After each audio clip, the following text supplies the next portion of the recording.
Hello दोस्तों, आप सभी का स्वागत है मेरा यूट्यूब चैनल सुबह स्टडी पे। आज हम लोग पढ़ेंगे बिहार दरोगा का जो स्पेशल है एडिटोरिया के बुक, उसका सेट नंबर रहेगा 10 और इसमें पूर्ण रूप से डिस्कशन रहेगा। तो चलिए शुरू करते हैं। और ये बिहार के वैसे तो ये बिहार दरोगा का बुक है, लेकिन ये बिहार के सभी एग्जाम में कार्य करेगा क्योंकि इसमें जो डिस्कशन अच्छा से किया गया है। तो चलिए देखते हैं। पहला क्वेश्चन हो जाएगा, मगध के किस राजा ने महाजनपद काल में अवंती तथा वतसे पर अधिकार कर उसे मगध साम्राज्य में मिला लिया था? तो अवंती तथा वतसे को मगध में कौन मिलाए थे? तो ये मिलाए थे शिशुनाग। ऑप्शन हो जाएगा सी। शिशुनाग ने बिंबिसार के जो अंतिम जो हर्यक वंश के संस्थापक कौन हो जाएंगे? बिंबिसार हो जाएंगे। और हर्यक वंश के अंतिम शासक कौन थे? तो नागदशक थे। और नागदशक को हराकर शिशुनाग ने शिशुनाग वंश की नींव रखी थी।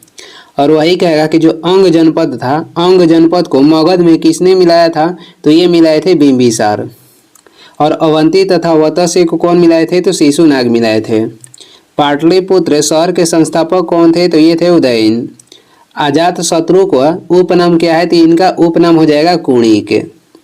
आगे देखेंगे, जो महाजनपद है, महाजनपद की कुल संख्या कितनी है? तो इसकी संख्या हो जाएगी 16 है।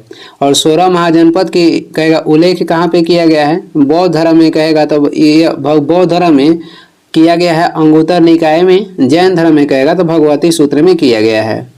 2 नंबर क्वेश्चन देखेंगे, गंडमक की संधि से निम्न में से किस युद्ध की समाप्ति हुई? तो गंडमक की संधि से द्वितीय आंग्ल अफगान युद्ध की समाप्ति हुआ था। ऑप्शन हो जाएगा सी। और इसी के संधि के तहत अंग्रेजों का जो वर्चस्व था ये अफगानिस्तान पे क्या हुआ था? तो स्थापित हुआ था या शुरू हुआ था। द्वितीय आंग्ल अफगान युद्ध 1878 से 80 के बीच हुआ था। उस समय किसका शासनकाल था? लॉर्ड लिटन के शासनकाल था। आगे हो जाएगा, अगला क्वेश्चन है, प्रथम आंग्ल अफगान युद्ध कब हुआ था? 1838 से 42 तक। द्वितीय आंग्ल बर्मा युद्ध कहेगा तो 1852 में हुआ था। आगे बढ़ेंगे, अगला क्वेश्चन हो जाएगा 3 नंबर है, उत्तराधिकारी के युद्ध में औरंगजेब ने दारा सिकोह को किस युद्ध में अंतिम रूप से पराजित कर दिल्ली में अपना राज्याभिषेक कराया था? कह रहा है कि उत्तराधिकारी के युद्ध में औरंगजेब ने दारा सिकोह को किस युद्ध में अंतिम रूप से पराजित कर दिल्ली में अपना राज्याभिषेक कराया? तो ये हो जाएगा देवराई का युद्ध। देवराई के युद्ध कब हुआ था? 1659 में। और कहेगा कौन थे मुगल शासक थे जिनका राज्याभिषेक 2 बार हुआ था? तो वो थे औरंगजेब। और जो देवराई के युद्ध के बाद औरंगजेब के दूसरा ही राज्याभिषेक हुआ था। और दूसरी बार शासन करने वाला कहेगा मुगल शासक कौन था? तो ये था हुमायूं। देवराई के युद्ध ये हुआ था औरंगजेब और दारा सिकोह के बीच। और एक आता है देवरा के युद्ध। देवरा के युद्ध हुआ था 1531 में और ये हुआ था शेरशाह सूरी तथा हुमायूं के बीच। धर्मत का युद्ध कब हुआ था? 1658 में।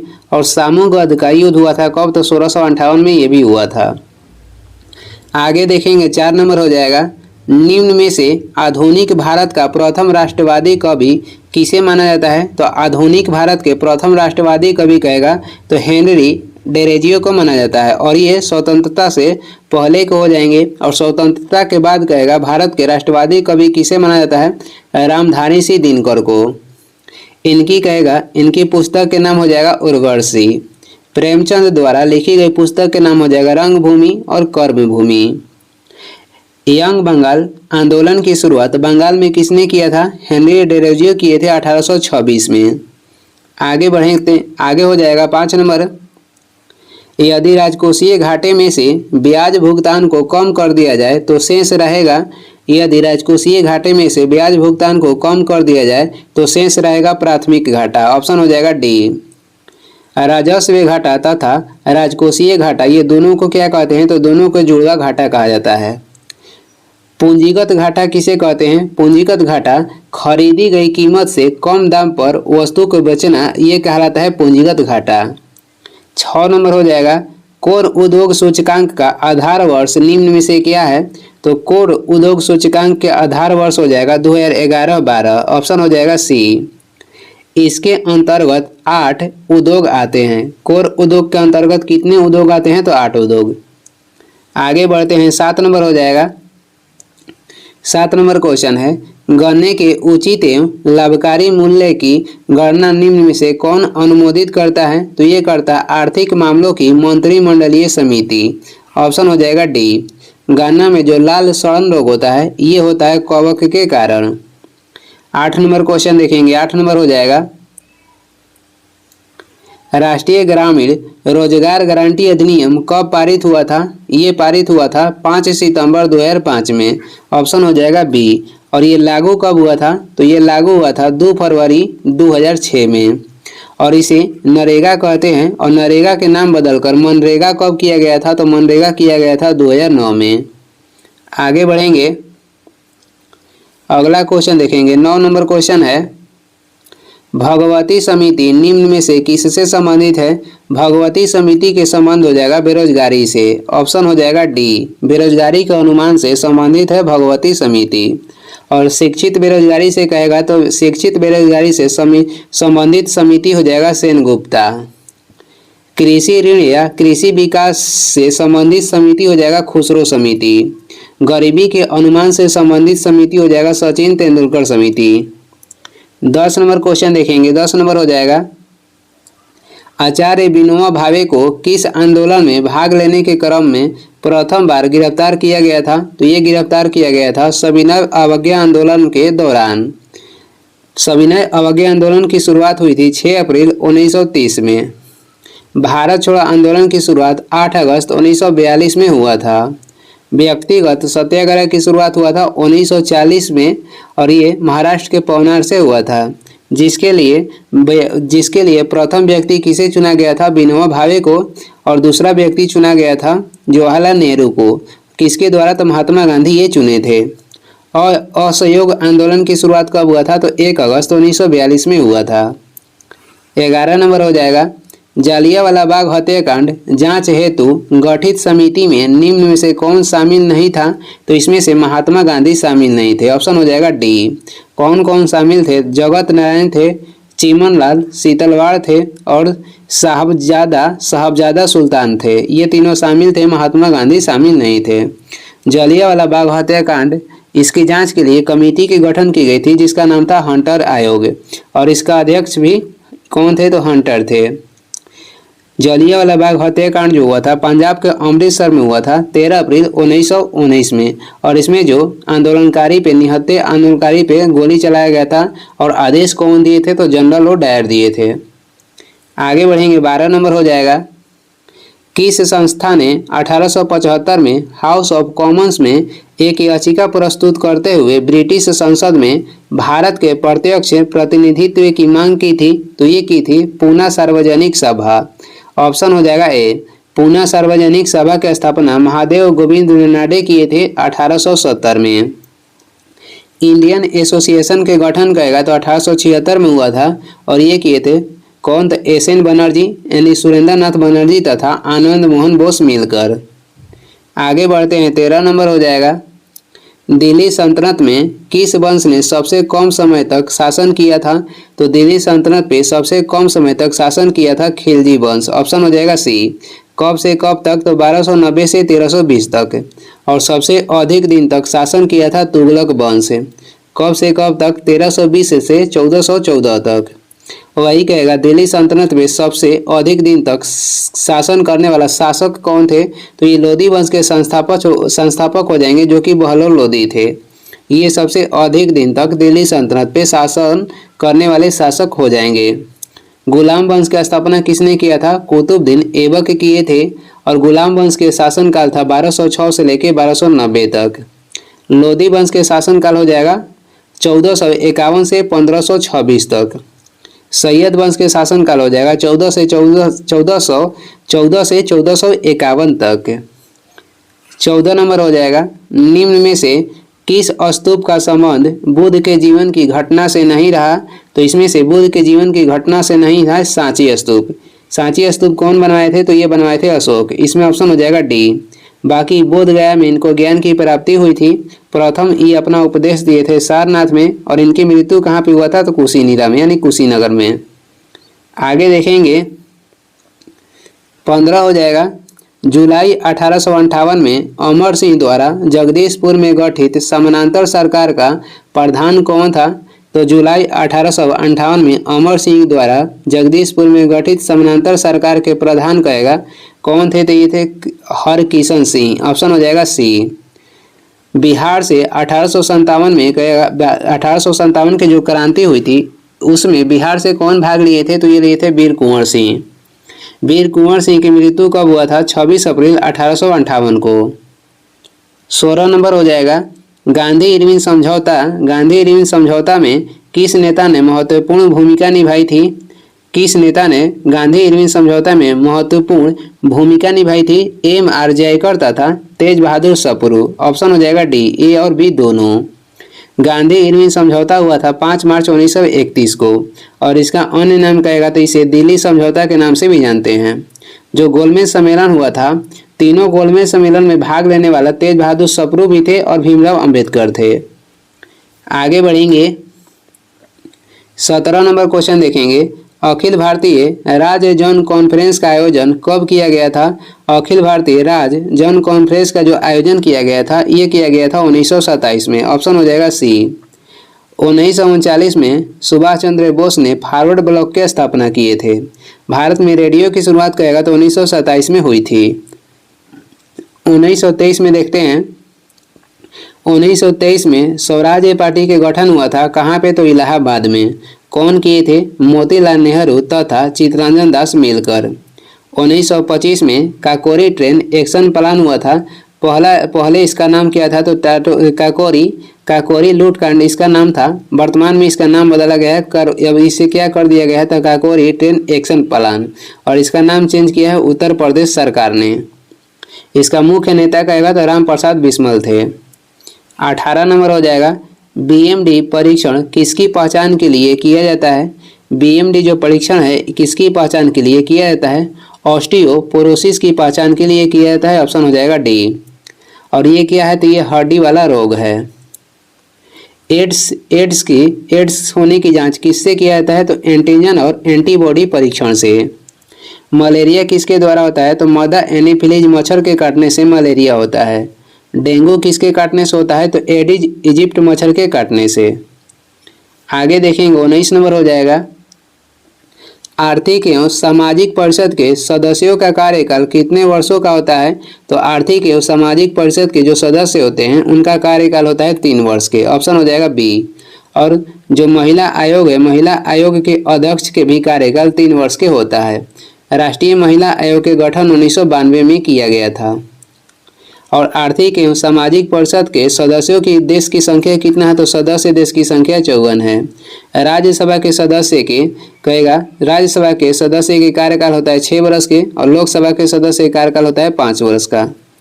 20 नंबर हो जाएगा रेड क्रॉस को किस वर्ष शांति का नोबेल पुरस्कार से सम्मानित नहीं किया गया है?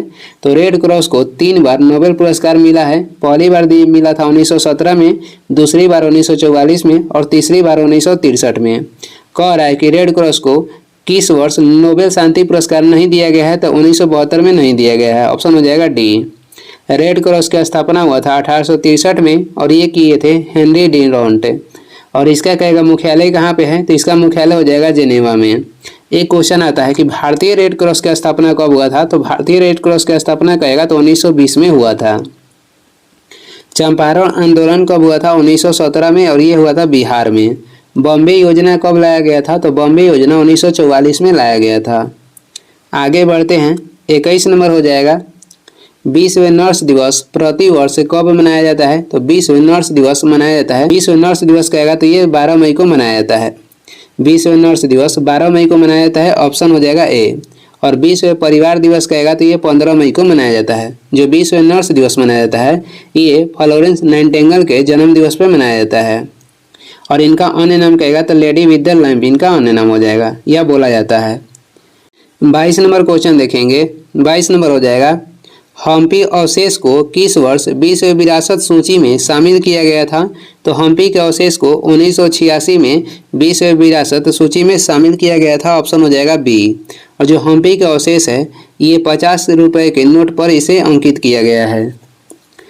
इंजिम बैंक की स्थापना कब हुआ था? तो इंजिम बैंक का स्थापना हुआ था 1982 में। सेबी का स्थापना कब किया गया था? 1988 में किया गया था। और सेबी को वैधानिक दर्जा कहेगा तो 1992 में दिया गया था। भारत में पर्यावरण संरक्षण अधिनियम कब लाया गया था? तो 1986 में। सरकारी जो आयोग है इसका तो गठन किया गया था 1983 में, लेकिन सरकारी आयोग अपनी रिपोर्ट कब पेश की थी? तो ये पेश की थी 1987 में। और भारत में शताब्दी एक्सप्रेस की शुरुआत 1989 में हुआ था। 23 नंबर हो जाएगा, हाल ही में चर्चा में रहा सिंकुला सुरंग किस राज्य में स्थित है? जो सिंकुला सुरंग है ये स्थित है हिमाचल प्रदेश में। और इसकी ये विश्व के सबसे अधिक ऊंचाई पर ये बन रहा है, यानी कि विश्व के सबसे अधिक ऊंचाई पर ये बन रहा है। और ये कहाँ पे स्थित है? तो हिमाचल प्रदेश में। और इसकी लंबाई कितना है? तो 4.1 किलोमीटर। और ये किसको जोड़ेगा? मनाली को लेह से। आगे देखेंगे 24 नंबर हो जाएगा, सर्वोच्च न्यायालय बार एसोसिएशन पदों के लिए महिलाओं को कितने प्रतिशत आरक्षण दिया गया है? तो महिलाओं को दिया गया है 33% आरक्षण। ऑप्शन हो जाएगा ए। प्रथम महिला न्यायाधीश सर्वोच्च न्यायालय के कौन थे? तो सर्वोच्च न्यायालय के प्रथम महिला न्यायाधीश थी फातिमा बीबी। 25 नंबर हो जाएगा, सुभद्रा योजना की शुरुआत किस राज्य में की गई है? सुभद्रा योजना की शुरुआत की गई है उड़ीसा राज्य में। ऑप्शन हो जाएगा ए। और अम्मा पोखरी योजना भी उड़ीसा सरकार के द्वारा शुरू किया गया है। मैया मुख्यमंत्री मैया सम्मान योजना ये झारखंड सरकार शुरू किया है। और कहेगा मुख्यमंत्री अल्पसंख्यक उद्यमी योजना किस सरकार ने शुरू किया है? तो बिहार सरकार ने। गृह लक्ष्मी योजना कहेगा तो ये कर्नाटक सरकार की योजना है। आगे देखेंगे 26 नंबर हो जाएगा, वर्ष 2023-24 में भारत के सबसे बड़ा व्यापारिक भागीदारी देश कौन रहा है? तो सबसे बड़ा व्यापारिक भागीदारी देश हो जाएगा चीन। ऑप्शन हो जाएगा डी। और चीन के साथ कितना व्यापार हुआ है? तो 118.4 मिलियन डॉलर का व्यापार हुआ है। दूसरा पे कौन सा देश है? तो अमेरिका है। 27 नंबर देखेंगे, 27 नंबर क्वेश्चन हो जाएगा, अंतर्राष्ट्रीय डेयरी महासंघ एशिया प्रशांत शिखर सम्मेलन का आयोजन कहाँ पे किया गया? तो ये किया गया है कोचीन में। ऑप्शन हो जाएगा डी। और किसके साथ किया गया है? तो राष्ट्रीय डेयरी विकास बोर्ड के साथ। और ये कहाँ पे स्थित है? इसका मुख्यालय स्थित है गुजरात के आनंद में। राष्ट्रीय डेयरी विकास बोर्ड की स्थापना हुआ था 1965 में। 28 नंबर हो जाएगा, ओणम उत्सव किस राज्य में मनाया जाता है? तो ओणम उत्सव मनाया जाता है केरल में। और काव्य उत्सव भी केरल में मनाया जाता है। और वही कहेगा कनुमा महोत्सव कहाँ मनाया जाता है? तो कनुमा मनाया जाता है आंध्र प्रदेश में। करावली उत्सव मनाया जाता है कर्नाटक में। बथुकम्मा उत्सव कहेगा तो ये तेलंगाना में मनाया जाता है। आगे बढ़ेंगे, अगला क्वेश्चन हो जाएगा 29 नंबर है, कपिल परमार ने पेरिस पैरालंपिक में कांस्य पदक जीता है, वह किस खेल से संबंधित है? तो ये संबंधित है जूडो से। ऑप्शन हो जाएगा बी। जो कपिल परमार हैं ये पेरिस पैरालंपिक में कोई भी पैरालंपिक में कांस्य पदक जीतने वाले प्रथम भारतीय हैं जो कि जूडो के क्षेत्र में, यानी कि ये संबंधित है किससे? तो जूडो से। भारत के स्थान कहेगा पेरिस पैरालंपिक में कौन सा है? तो भारत का स्थान है 18वां। कौन सा स्थान है? 18वां है। कितने पदक के साथ? 29 पदक के साथ, जिसमें से स्वर्ण पदक कहेगा तो 7 हो जाएगा, रजत पदक हो जाएगा 9 और कांस्य पदक हो जाएगा 13 है। अवनी लेखरा ने इसी में 2 पदक यानी कि 2 स्वर्ण पदक जीतने वाली प्रथम भारतीय महिला बन गई हैं। आगे देखेंगे 30 नंबर क्वेश्चन हो जाएगा, हाल ही में यूनेस्को के मेमोरी ऑफ वर्ल्ड एशिया प्रशांत क्षेत्रीय रजिस्ट्रार में 3 भारतीय पुस्तकों को शामिल किया गया है, इनमें से कौन शामिल नहीं है? तो इनमें से कह रहा कि कौन शामिल नहीं है किसमें? तो क्षेत्रीय रजिस्ट्रार में, तो इसमें शामिल नहीं है मुद्रा राक्षस। ऑप्शन हो जाएगा बी। जो मुद्रा राक्षस है ये किसके द्वारा लिखा गया है? तो ये लिखा गया है विशाख दत्त के द्वारा। बाकी रामचरितमानस शामिल है, पंचतंत्र शामिल है और सहृदय लोकन शामिल है। सहृदय लोकन पुस्तक के लेखक हो जाएंगे आनंद वर्धन। कौन था? आनंद वर्धन। रामचरितमानस जो है ये तुलसीदास के द्वारा लिखा गया है, किस भाषा में? तो ये लिखा गया है अवधी भाषा में। पंचतंत्र के लेखक हो जाएंगे विष्णु शर्मा। आगे बढ़ेंगे 31 नंबर हो जाएगा, किस आईआईटी ने पानी से आर्सेनिक और धातु आयनों को हटाने के लिए अमृत नामक एक तकनीक विकसित की है? तो ये विकसित की है आईआईटी मद्रास। ऑप्शन हो जाएगा ए। वही भारत के लिए पहला उच्च रेजोल्यूशन जोखिम मानचित्र किसने बनाया है? तो भारत के लिए पहला उच्च रेजोल्यूशन जोखिम मानचित्र बनाया है आईआईटी दिल्ली। 32 नंबर क्वेश्चन हो जाएगा, बिहार राज्य सूचना आयुक्त के रूप में किसे नियुक्त किया गया है? तो बिहार राज्य सूचना आयुक्त के रूप में किसे नियुक्त किया गया है? प्रकाश कुमार तथा ब्रजेश मल्होत्रा को। ऑप्शन हो जाएगा बी। और वही बिहार के मुख्य सचिव कौन बने हैं? तो अमृतलाल मीणा बने हैं। आगे बढ़ेंगे, 33 नंबर हो जाएगा, रमन मैग्सेसे पुरस्कार 2024 में कितने लोगों को दिया गया? रमन मैग्सेसे पुरस्कार 2024 में 4 लोग को दिया गया है प्लस एक संगठन को दिया गया है। तो टोटल हो जाएगा इसमें 5, 4 व्यक्ति हो जाएंगे और एक संगठन, टोटल हो जाएगा 5। रमन मैग्सेसे पुरस्कार की शुरुआत 1957 में हुआ था और ये फिलीपींस के राष्ट्रपति के नाम पर दिया जाता है और इसे एशिया के नोबेल पुरस्कार भी कहा जाता है। 34 नंबर हो जाएगा, राष्ट्रीय पोषण माह किस महीने में मनाया जाता है? तो राष्ट्रीय जो पोषण माह है ये मनाया जाता है सितंबर माह में। ऑप्शन हो जाएगा डी। और ये 2024 में कहाँ मनाया गया है? तो गुजरात के गांधीनगर में। आगे देखेंगे, 35 नंबर हो जाएगा, राष्ट्रपति द्रौपदी मुर्मू ने विश्व शांति बौद्ध विहार का उद्घाटन किस राज्य में किया है? तो ये हुआ है किस राज्य में? तो महाराष्ट्र में। ऑप्शन हो जाएगा डी, महाराष्ट्र के उदयगिरी में ये हुआ है। 36 नंबर क्वेश्चन देखेंगे, पेरिस ओलंपिक में भारतीय पहलवान विनेश फोगाट को कितने किलोग्राम प्रतिस्पर्धा से बाहर किया गया था? तो इनको 50 किलोग्राम प्रतिस्पर्धा से बाहर किया गया था। ऑप्शन हो जाएगा ए। और कारण क्या था? तो ये इनका भार जो था 100 ग्राम अधिक हो गया था। 37 नंबर हो जाएगा, भारत चीन सीमा मामलों पर परामर्श और समन्वयन के लिए कार्यतंत्र की 31वीं बैठक 2024 से कहाँ पे आयोजित की गई? तो ये आयोजित की गई थी बीजिंग में, बीजिंग चीन में। ऑप्शन हो जाएगा डी। आगे देखेंगे, 38 नंबर क्वेश्चन हो जाएगा, भारत का पहला स्वदेशी रूप से विकसित प्रदूषण नियंत्रण पोत का नाम क्या है जिसे हाल ही में लॉन्च किया गया है? तो इसका नाम हो जाएगा समुद्र प्रताप। ऑप्शन हो जाएगा डी।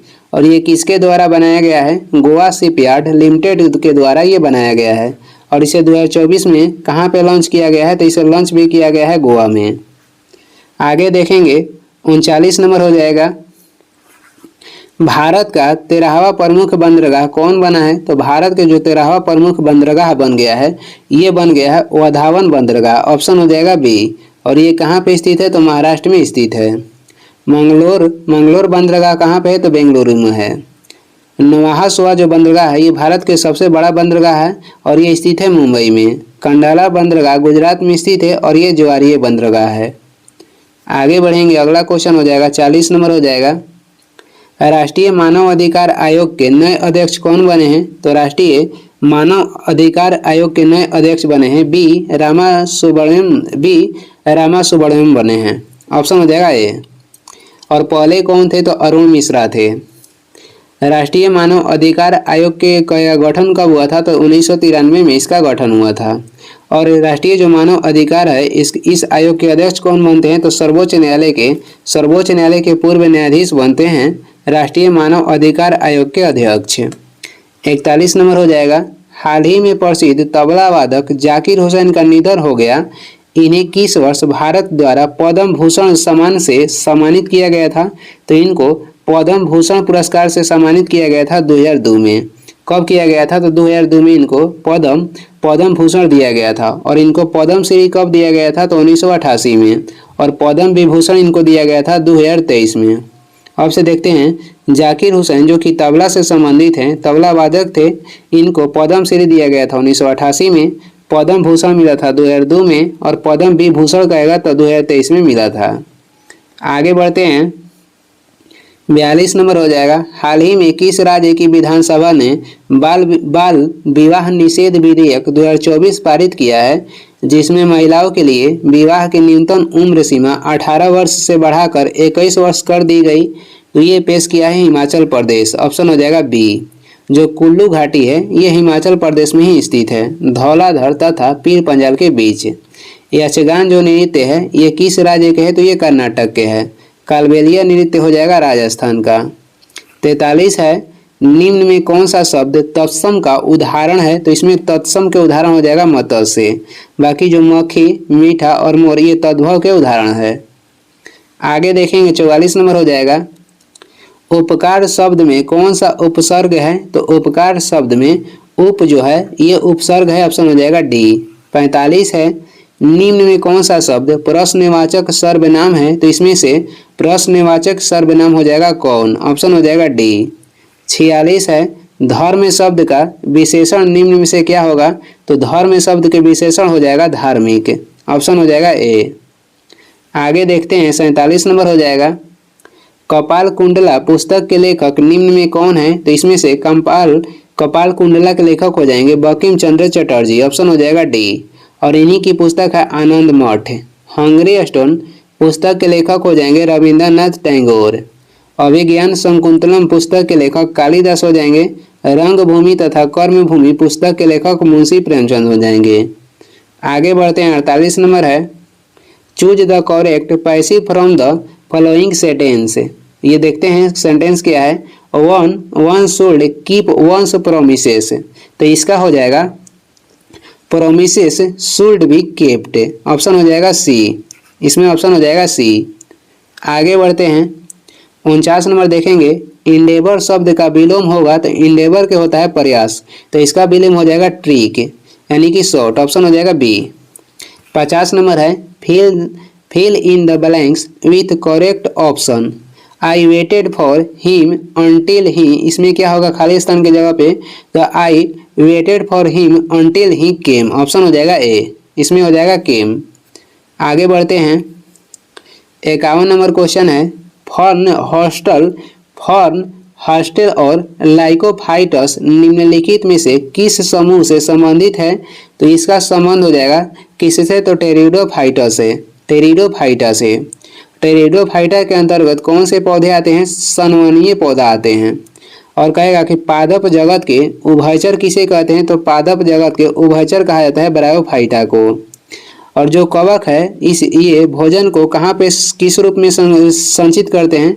जो कवक है ये भोजन को ग्लाइकोजन के रूप में संचित करते हैं। कहेगा किस शैवाल से आयोडीन प्राप्त होता है, यानी कि आयोडीन युक्त शैवाल कौन सा है? तो ये हो जाएगा लैमिनेरिया। 52 नंबर क्वेश्चन है, घोंघे जंतु जगत के किस संघ का उदाहरण है? जो घोंघा है ये जंतु जगत के किस संघ का उदाहरण है? तो ये आता है मोलास्का संघ में के अंतर्गत, ऑप्शन हो जाएगा ए। एनिलिडा संघ में आता है जोंक तथा केंचुआ। और अधिकांश जो कीट होते हैं ये आते हैं आर्थ्रोपोडा संघ में। आगे बढ़ेंगे 53 हो जाएगा, मानव शरीर में पाए जाने वाले एंजाइमों के संबंध में निम्नलिखित में से कौन सा कथन सत्य है? तो देखते हैं, माल्टेज लार में उपस्थित होता है और शर्करा माल्टोज को ग्लूकोज में विघटित करता है, ये सही है। एमाइलेज लार में उपस्थित होता है और स्टार्च को शर्करा में परिवर्तित करने में सहायता करता है, ये भी सही है। इसमें से कथन 1 और 2 दोनों सही है, तो ऑप्शन हो जाएगा 1 और 2 दोनों सही है। जो एक टाइलिन एंजाइम हो जाएगा, टाइलिन भी लार में पाया जाता है, तो लार में पाए जाने वाला एंजाइम कौन कौन सा हो जाएगा? इसका ट्रिक होता है एमाटा हो जाएगा, ए से हो जाएगा एमाइलेज, मा से हो जाएगा माल्टेज और टा से हो जाएगा टाइलिन। ये तीनों जो एंजाइम है ये पाया जाता है लार में। आगे देखेंगे 54 नंबर क्वेश्चन है, मानव शरीर के किस अंग के विकास की अवस्थाओं को एनाजेन, कैटाजेन और टेलोजेन में विभाजित किया गया है? तो ये विकास हो जाएगा बाल के विकास, ऑप्शन हो जाएगा ए। 55 नंबर है, एक स्थलीय पारिस्थितिकी तंत्र में हरे पौधे अपनी पत्तियों पर पड़ने वाली सूर्य के प्रकाश की ऊर्जा का लगभग कितना प्रतिशत उपयोग कर इसे खाद्य ऊर्जा में परिवर्तित करता है? तो ये प्रयोग करता है 1% के, ऑप्शन हो जाएगा ए। प्रकाश संश्लेषण में कौन भाग लेता है? तो क्लोरोफिल भाग लेता है और इसी के कारण पेड़ पौधे के जो पत्ती होता है हरा होता है और इसके केंद्र में मैग्नीशियम धातु उपलब्ध होता है। सबसे अधिक प्रकाश संश्लेषण किस रंग में होता है? तो सबसे अधिक होता है लाल में, सबसे कम कहेगा तो ये होता है हरा में।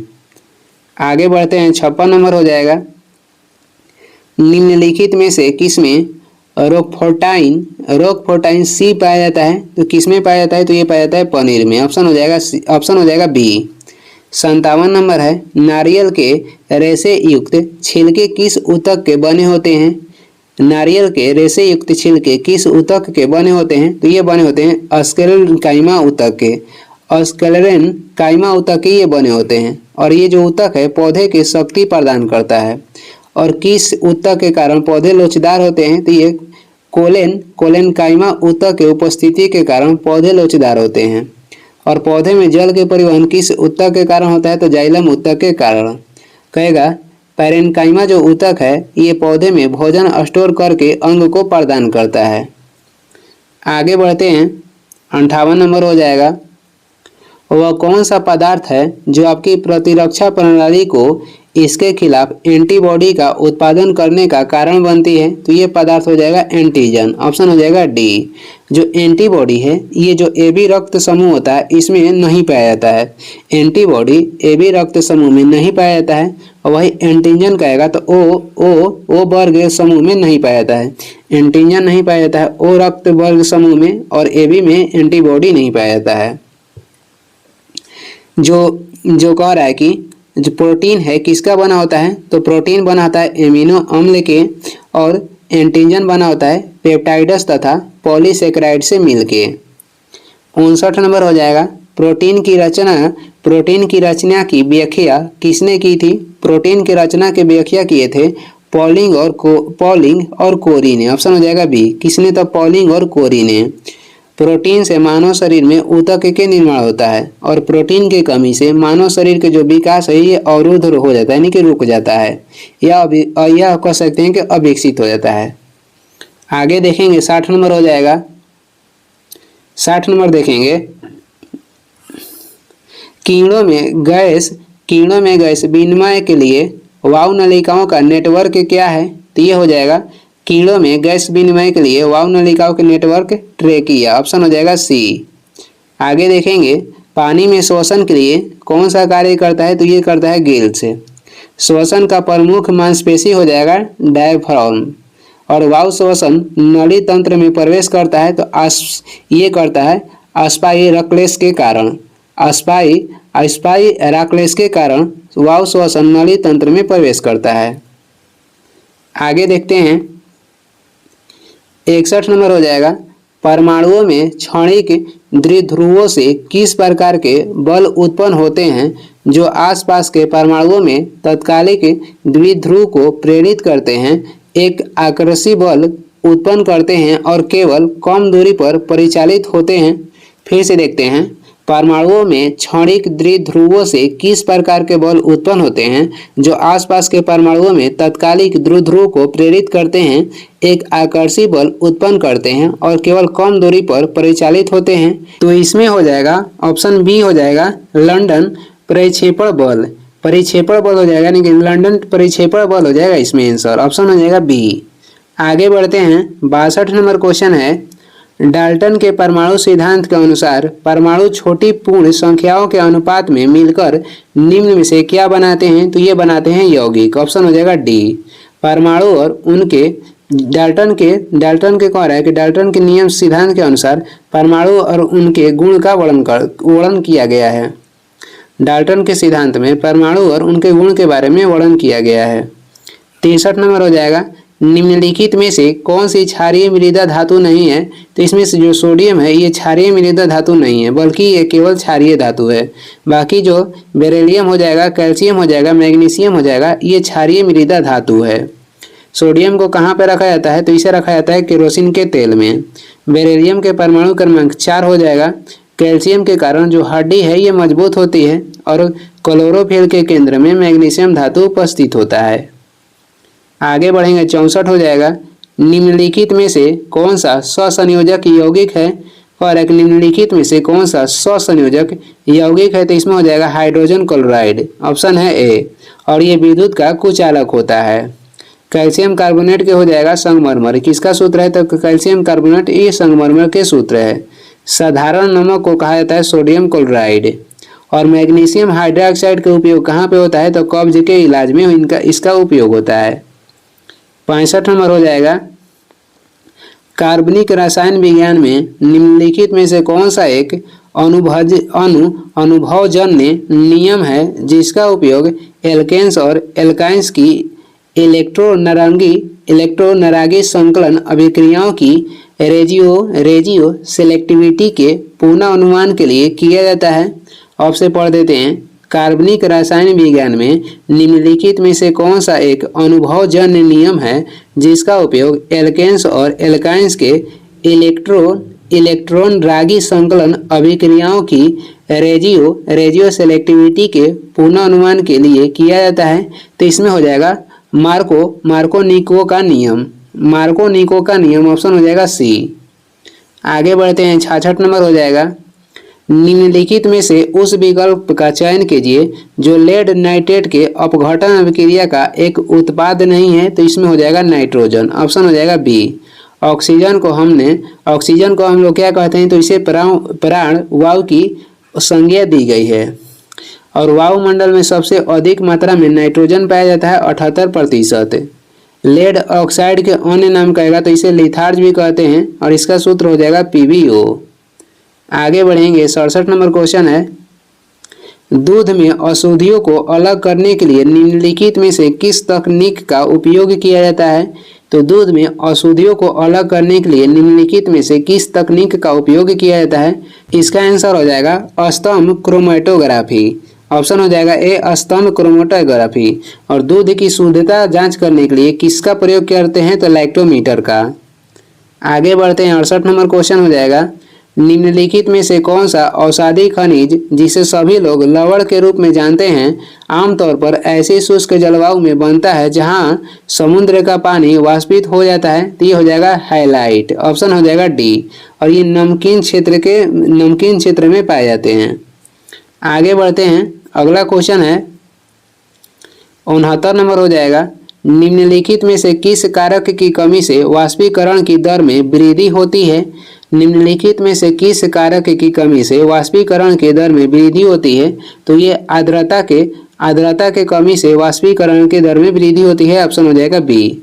और आर्द्रता क्या है, तो वायु में मौजूद जलवाष्प की सांद्रता को आर्द्रता कहते हैं। 70 नंबर हो जाएगा, निम्नलिखित में से किसका आयाम रैखिक संवेग के समान है। तो आवेग के जो आयाम है ये रैखिक संवेग के समान है, ऑप्शन हो जाएगा सी। इसका एसआई मात्रक होता है न्यूटन सेकेंड। कार्य ऊर्जा के मात्रक हो जाएगा जूल। प्रतिबल के एसआई मात्रक होता है न्यूटन प्रति मीटर स्क्वायर। 71 नंबर हो जाएगा, विद्युत चुंबकीय प्रेरणा की खोज तथा समझ निम्न में से किसके द्वारा किए गए प्रयोगों को विस्तृत श्रृंखला पर आधारित है। अब से देखते हैं, विद्युत चुंबकीय प्रेरण की खोज तथा समझ निम्न में से किसके द्वारा किए गए प्रयोगों को विस्तृत श्रृंखला पर आधारित है। तो ये आधारित है किसके श्रृंखला पे, तो फैराडे तथा हेनरी के सिद्धांत पे, ऑप्शन हो जाएगा डी। नाभिक के खोज कौन किए थे, तो ये किए थे रदरफोर्ड। आइंस्टीन ने प्रकाश विद्युत प्रभाव के खोज किए थे। 72 नंबर क्वेश्चन देखेंगे, 72 नंबर में है, गुरुत्वाकर्षण के संबंध में निम्नलिखित में से कौन सा कथन सत्य है। गुरुत्वाकर्षण के कार्य संबंध में निम्नलिखित में से कौन सा कथन सत्य है। तो गुरुत्वाकर्षण की इकाई त्वरण की इकाई के समान होती है, ऑप्शन हो जाएगा ए। और गुरुत्वाकर्षण नियतांक के का मान कितना होता है, तो 6.67 गुणे 10⁻⁻11 न्यूटन मीटर स्क्वायर प्रति केजी स्क्वायर होता है। आगे बढ़ते हैं, 73 नंबर देखेंगे, निम्नलिखित में से किसका कंपन केवल विषम लयबद्ध उत्पन्न करता है। तो केवल विषम लयबद्ध उत्पन्न करता है एक बंद आर्गन पाइप में एक वायु स्तंभ, ऑप्शन हो जाएगा ए। एक बंद आर्गन पाइप में एक वायु स्तंभ ये विषम लयबद्ध उत्पन्न करता है। आगे बढ़ते हैं, आगे हो जाएगा 74 नंबर है, जब एक पत्थर ऊपर की ओर फेंका जाता है तो किस प्रकार का ऊर्जा रूपांतरण होगा। जब एक पत्थर ऊपर की ओर फेंका जाता है तो किस प्रकार के ऊर्जा रूपांतरण होगा। तो ये गतिज ऊर्जा जो है गुरुत्वीय स्थितिज ऊर्जा में बदल जाएगी, ऑप्शन हो जाएगा डी। गतिज ऊर्जा गुरुत्वीय स्थितिज ऊर्जा में बदल जाएगी। 75 नंबर क्वेश्चन देखेंगे, विद्युत चुंबकीय वर्णक्रम प्रकाश की संपूर्ण श्रृंखला का वर्णन करता है जिसे आमतौर पर तरंगदैर्घ्य के कितने क्षेत्रों में ऊर्जा और आवृत्ति में वृद्धि के क्रम में विभाजित किया जाता है? तो ये विभाजित किया जाता है 7 क्रम में। ऑप्शन हो जाएगा बी। आगे हो जाएगा 76 नंबर है, निम्नलिखित में से कौन सा शब्द भारतीय संविधान की मूल प्रस्तावना का हिस्सा नहीं था? तो मूल प्रस्तावना के हिस्सा नहीं था धर्मनिरपेक्ष। ऑप्शन हो जाएगा सी। धर्मनिरपेक्ष जो शब्द है ये 42वां संविधान संशोधन के तहत 1976 में जोड़ा गया था। जो प्रस्तावना है, प्रस्तावना लिया गया है अमेरिका के संविधान से, और प्रस्तावना की भाषा कहेगा तो ये ऑस्ट्रेलिया के संविधान से लिया गया है। आगे बढ़ेंगे, अगला क्वेश्चन हो जाएगा 77 नंबर है, निम्नलिखित में से किसने भारतीय संविधान की प्रस्तावना को भारतीय संविधान की राजनीतिक कुंडली के रूप में वर्णित किया था? तो ये किए थे कन्हैयालाल मणिकलाल मुंशी। ऑप्शन हो जाएगा सी। और भारतीय प्रस्तावना को आत्मा किसने कहा था? तो ये कहते हैं ठाकुर दास भार्गव। और भीमराव अंबेडकर ने भारतीय प्रस्तावना को संविधान के हृदय तथा आत्मा कहा था। आगे बढ़ेंगे, 78 नंबर हो जाएगा, भारतीय संविधान के निम्नलिखित में से किस अनुच्छेद में यह प्रावधान है कि राज्यपाल मुख्यमंत्री की नियुक्ति करता है और बाद में मुख्यमंत्री राज्यपाल से मंत्रियों की नियुक्ति की अनुशंसा करता है? तो इसका उल्लेख किया गया है अनुच्छेद 164 में। ऑप्शन हो जाएगा बी। राज्य के लिए एक महाधिवक्ता होंगे, इसका उल्लेख मिलता है अनुच्छेद 165 में। अनुच्छेद 163 के तहत मंत्रिपरिषद द्वारा राज्यपाल को सलाह दी जाएगी। आगे बढ़ेंगे, 79 नंबर हो जाएगा, सूचना का अधिकार अधिनियम 2005 में संशोधन का प्रस्ताव है कि सरकार द्वारा निर्धारित अवधि के लिए नियुक्त मुख्य सूचना आयुक्त और सूचना आयुक्तों को किस वर्ष पारित किया गया था? तो ये पारित किया गया था कब? तो 2019 में। ऑप्शन हो जाएगा डी। जो सूचना का अधिकार अधिनियम है यह एक मौलिक अधिकार के अंतर्गत आता है और ये अनुच्छेद 19 के एक का ये पहलू है। अनुच्छेद 19 के एक का ये पहलू है। आगे बढ़ेंगे, 80 नंबर क्वेश्चन हो जाएगा, निम्नलिखित में से कौन सा भारतीय संविधान में उल्लेखित मौलिक अधिकार नहीं है? तो इसमें से मतदान का अधिकार ये भारतीय संविधान में उल्लेखित मौलिक अधिकार नहीं है। ऑप्शन हो जाएगा ए। बाकी जो मौलिक अधिकार हो जाएगा समानता का अधिकार, जिसका उल्लेख 14 से 18 तक अनुच्छेद में किया गया है। स्वतंत्रता का अधिकार, इसका उल्लेख मिलता है अनुच्छेद 19 से 22 तक। धार्मिक स्वतंत्रता का अधिकार, इसका उल्लेख मिलता है 25 से 28 तक। ये तीनों मौलिक अधिकार के अंतर्गत आता है। मौलिक अधिकार भारत में अमेरिका से लिया गया है, जिसका उल्लेख अनुच्छेद 12 से 35 तक किया गया है। और भाग कहेगा तो इसका उल्लेख भाग 3 में है। 81 नंबर हो जाएगा, रंगराजन समिति निम्नलिखित में से किससे संबंधित है? तो रंगराजन समिति के संबंध कहेगा तो इसका संबंध हो जाएगा किससे? तो रंगराजन समिति संबंधित है गरीबी के आकलन से। ऑप्शन हो जाएगा डी। कोठारी आयोग के संबंध हो जाएगा शैक्षिक सुधार से। और चुनाव सुधार से संबंधित समिति हो जाएगा दिनेश गोस्वामी समिति। आगे बढ़ते हैं, 82 नंबर हो जाएगा, सोनम भारत में लोकसभा चुनाव लड़ना चाहती है, वह अधिकतम कितने निर्वाचन क्षेत्रों से चुनाव लड़ सकती है? तो अधिकतम लड़ सकती है 2 निर्वाचन क्षेत्रों से। ऑप्शन हो जाएगा ए। और दोनों पर जीतती है तो उसको एक अन्य सीट छोड़ना होगा और जो सीट छोड़ेगी उस पर दोबारा चुनाव होगा। 1996 ईस्वी से पहले कोई भी प्रत्याशी जो था कितना भी सीट से लड़ सकता था। 1996 के बाद यह प्रतिक्रिया लाया गया। 83 नंबर हो जाएगा, संसद में विपक्ष के नेताओं के वेतन और भत्ते सांसद द्वारा पहली बार किस वर्ष पारित अधिनियम द्वारा शासित हुए थे? ये हुए थे 1977 ईस्वी में। ऑप्शन हो जाएगा सी। जीआईसी की स्थापना भारत में हुआ था 1972 में और भारत में कहेगा ऑपरेशन फ्लड की शुरुआत हुआ था 1970 में और ये शुरुआत की गई थी दूध के बढ़ोतरी के लिए। और जितने भी कहेगा संसद के नेताओं का वेतन और भत्ता मिलता है, इसका उल्लेख किया गया है दूसरी अनुसूची में। भारत में आर्थिक जनगणना की शुरुआत कब हुई थी? तो भारत में आर्थिक जनगणना की शुरुआत 1977 में हुई थी। आगे बढ़ते हैं, 84 नंबर हो जाएगा, भारत के राष्ट्रपति संसद सदस्यों की निहरता के प्रश्न पर किसके परामर्श से निर्णय लेते हैं? तो ये लेते हैं भारत के निर्वाचन आयोग के परामर्श के तहत। ऑप्शन हो जाएगा डी। भारत में निर्वाचन आयोग का गठन हुआ था 25 जनवरी 1950 में। संसद के गठन का उल्लेख अनुच्छेद 79 में किया गया है। सर्वोच्च न्यायालय के गठन का उल्लेख होता है, यानी कि गठन किया गया अनुच्छेद 124 के तहत। और भारत के एक उपराष्ट्रपति होंगे, इसका उल्लेख मिलता है अनुच्छेद 63 में। आगे बढ़ेंगे, अगला क्वेश्चन हो जाएगा 85 नंबर क्वेश्चन है, भारतीय न्यायिक प्रणाली में PIL का अर्थ क्या है? तो इसका फुल फॉर्म होता है पब्लिक इंटरेस्ट लिटिगेशन। ऑप्शन हो जाएगा ए। और भारत में जो था PIL कौन लाए थे? तो ये पेश किया गया था PN भगवती के द्वारा, या इन्हें जनक भी बोल सकते हैं। आगे बढ़ते हैं, 86 नंबर क्वेश्चन हो जाएगा, निम्नलिखित में से कौन सा भूस्खलन की व्यापक अल्पीकरण तकनीक नहीं है? तो इसमें से कह रहा है कि भूस्खलन की व्यापक अल्पीकरण तकनीक कौन सा नहीं है? तो ये देखते हैं, तो भूस्खलन को रोकने के लिए वनस्पति आवरण में कमी ये नहीं है, यानी कि भूस्खलन को रोकने के लिए पर्याप्त मात्रा में वनस्पति लगाया जाता है, न कि कमी किया जाता है।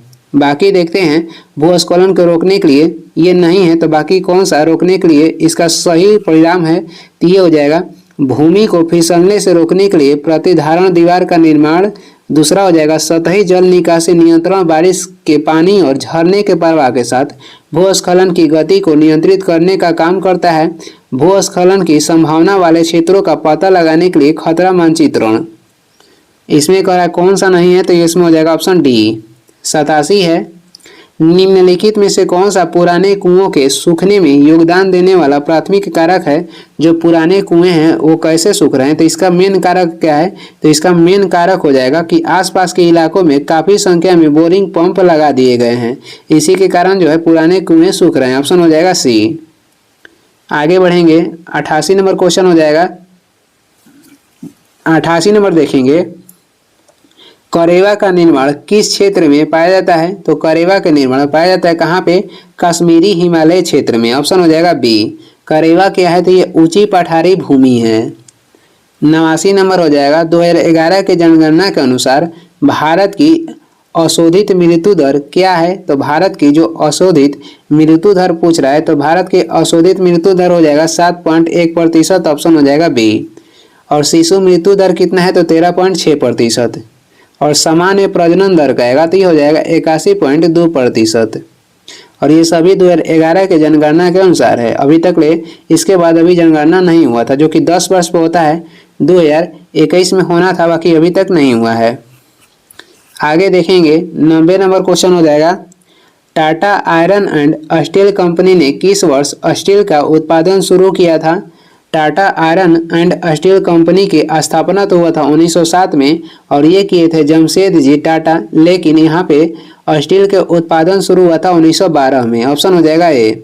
जो आप पार्टी है इसका भी गठन किया गया था 1912 में। NGT के गठन कब हुआ था? 2010 में, और इसका मुख्यालय हो जाएगा न्यू दिल्ली। मदन मोहन मालवीय ने BHU की स्थापना कब किए थे? तो 1916 में किए थे। आगे देखेंगे, 91 नंबर हो जाएगा, पश्चिमी घाट की पहाड़ियों में प्राय औसत तापमान कितना होती है? तो पश्चिमी घाट के पहाड़ियों में प्राय कहेगा कि औसत तापमान कितनी होती है? तो 25 डिग्री सेल्सियस से नीचे होता है। ऑप्शन हो जाएगा बी। भारत में जो सर्वाधिक जैव विविधता क्षेत्र पाई जाती है, ये पाई जाती है कहाँ पे? तो पश्चिमी घाट तथा पूर्व हिमालय में। पश्चिमी घाट के अन्य नाम कहेगा तो सह्याद्री पहाड़ी भी इसे कहते हैं, और इसको यूनेस्को में शामिल किया गया था 2012 में। और इसी के अंतर्गत थाल घाट, भोर घाट और पाल घाट दर्रा जो है इसी के अंतर्गत आता है, यानी कि पश्चिमी घाट के अंतर्गत आता है। थाल घाट, भोर घाट और पाल घाट। आगे बढ़ते हैं, 92 नंबर क्वेश्चन हो जाएगा। 92 नंबर क्वेश्चन है, जलोढ़ मिट्टी के बारे में निम्नलिखित में से कौन सा कथन सही नहीं है?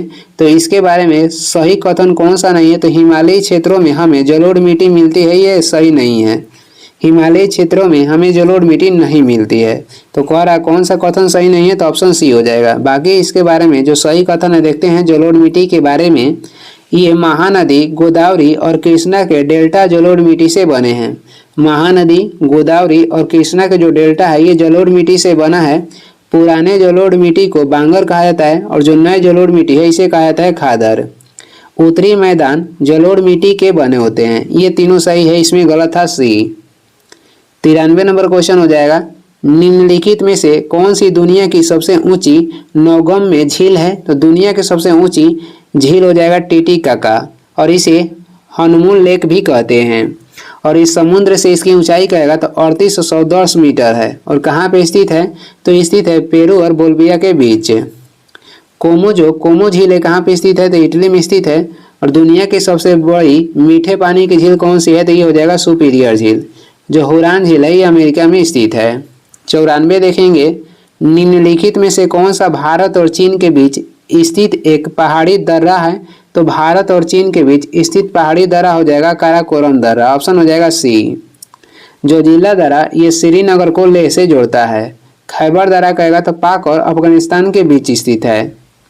आगे देखेंगे 95 नंबर हो जाएगा, चंद्रमा पृथ्वी का एक चक्कर पूरा करने के साथ ही अपनी धुरी पर भी एक चक्कर पूरा कर लेती है। जो चंद्रमा है एक चक्कर पूरा करने के साथ ही अपनी धुरी पर भी एक चक्कर पूरा कर लेती है। ऑप्शन हो जाएगा ए। पृथ्वी के एकमात्र कहेगा जीवाश्म उपग्रह कौन सा है? तो ये हो जाएगा चंद्रमा। जलवायु को संतुलित करने में यह मदद करता है। और ये इस वीडियो के लास्ट क्वेश्चन है। वीडियो को लास्ट तक देखने के लिए धन्यवाद। वीडियो पसंद आ रहा है तो लाइक कर दें, चैनल पर नए हैं तो सब्सक्राइब भी कर दें। कुछ सुझाव या सलाह देना है तो कमेंट करके ज़रूर बताएं। और इसका PDF चाहिए तो डिस्क्रिप्शन में टेलीग्राम के लिंक है, वहां से डाउनलोड कर लीजिए या टेलीग्राम पे सर्च भी कर सकते हैं सुबह स्टडी। Thank you.